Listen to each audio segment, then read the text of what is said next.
And ఇంకొకటి sir, ఇందాక మీరు చెప్పారు కదా, యాక్చువల్‌గా ఈ వారికోస్ వెయిన్స్ గురించి వేరే డాక్టర్ల దగ్గరికెళ్ళి సరిగ్గా అవ్వక, హ్మ్. మంచి సర్జన్స్ దగ్గరికి, మంచి పేరున్న డాక్టర్ దగ్గర రావాలని. జనరల్‌గా 'శంకర్ దాదా ఎంబీబీఎస్' అనే మూవీలో ఫేక్ అవును. డాక్టర్ ఉంటారు. అవును. సో, వాళ్ళ వల్ల అట్లాంటి సినిమా రావడం వల్ల చాలామంది ఫేక్ డాక్టర్లు బయటపడ్డారు. అంటే అట్లాంటి వాళ్ళు ఉంటారా సార్ ఉంటారండి. జనరల్‌గా? ఎందుకంటే హ్మ్. ఆహ్, ఒక పోలీస్‌గా యాక్ట్ చేయడం గాని, ఒక లాయర్‌గా యాక్ట్ చేయాలంటే ఓకే.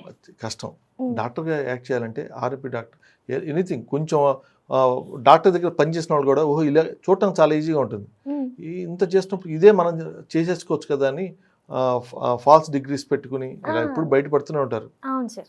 వితౌట్ ప్రాపర్ డిగ్రీస్ కూడా. హ్మ్. కొంతమంది ఇప్పుడు కూడా హైదరాబాద్‌లో I don't want to mention their name. హ్మ్. నేను American certified, European certified, board certificates అది అని చెప్పి హ్మ్. అది జనాలు నమ్మించడానికి చేస్తుంటారు. అమెరికన్ సర్టిఫైడ్ అయితే board certified, European board certified అయితే హ్మ్. పేషెంట్ ప్రాపర్‌గా మాట్లాడడం చేత కాదు. హ్మ్. సరిగ్గా కౌన్సిల్ చేయడం చేత కాదు. హ్మ్. పేషెంట్ కాన్ఫిడెన్స్ తీసుకోవడం చేత కాదు. పేషెంట్ భయపెట్టడంలో మాత్రం నంబర్ 1. మీకు ఓకే. గుండెపోటు వస్తుంది. ఆ! ఎవరైనా ఎక్కువ పేషెంట్ గుండెపోటు వాళ్ళే అంటే అనుకుంటా సార్ టార్గెట్ చేసి బిజినెస్ చేసేది ఇన్నోసెంట్ పేషెంట్స్ పీపుల్ దగ్గర. పాపం విలేజ్ నుంచి వస్తారు. వాళ్ళకి అవును. వాళ్ళే పాపం కాయ కష్టం చేసి ఫ్యామిలీ మొత్తం పోషించాలి. అవును సార్. నువ్వు ఇది ఎగ్జాక్ట్‌లీ. చేయించుకోవద్దు, నువ్వు చచ్చిపోతావు అంటే ఎవరైనా ఎవరికైనా భయపడతారు. భయపడతారు. వాళ్ళకి పాపం ప్రాపర్ నాలెడ్జ్ ఉండదు దాని మీద. ఎవరిని అడగాలో తెలియదు. హ్మ్.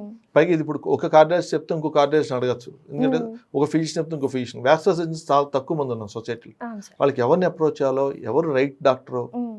కొంతమంది డాక్టర్స్ అని అడిగి దీనికి బెస్ట్ డాక్టర్ ఎవరో ఆ డిపార్ట్మెంట్‌కి అని అడుగుతుంటారు. అంటే డాక్టర్స్ నమ్మడం హ్మ్. కష్టంగా ఉంది ఈ రోజుల్లో.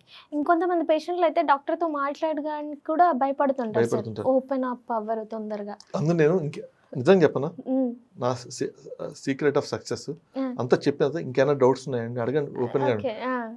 నేను ఎగ్జాజరేషన్ కాదు. హ్మ్. Not because of this interview. చాలా హ్మ్. మంది అంటారు, "సార్ చాలా క్లియర్ చేశారు సార్ మీరు. హ్మ్. నాకు అలా హాయిగా ఉంది ఇప్పుడు. హ్మ్. ఎంతో భయంతో వచ్చాను." ఎందుకంటే చ డాక్టర్ దగ్గర వచ్చే ముందే వాళ్ళకి చాలా టెన్షన్స్, బాధలు ఉంటాయి. హ్మ్. ఏం చెప్తారో డాక్టర్ ఇది అని.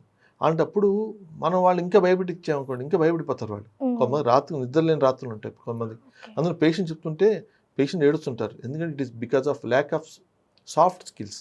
హ్మ్. కొత్త వచ్చే డాక్టర్స్‌కి they want to get name, fame, everything at a hmm. Stretch ఇమ్మీడియేట్‌గా వచ్చేయాలి. Hmm. They don't know how to behave with that patients.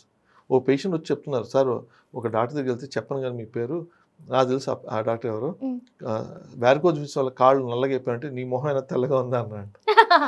అయ్యయ్యో! అలా అనగలుగుతారా ఎవరన్నా? సరే. నాకే అనిపించింది. నిజం చెప్పండి అమ్మంటే ఇలాగన్నారు సార్. నేను చాలా హర్ట్ అయిపోయాను.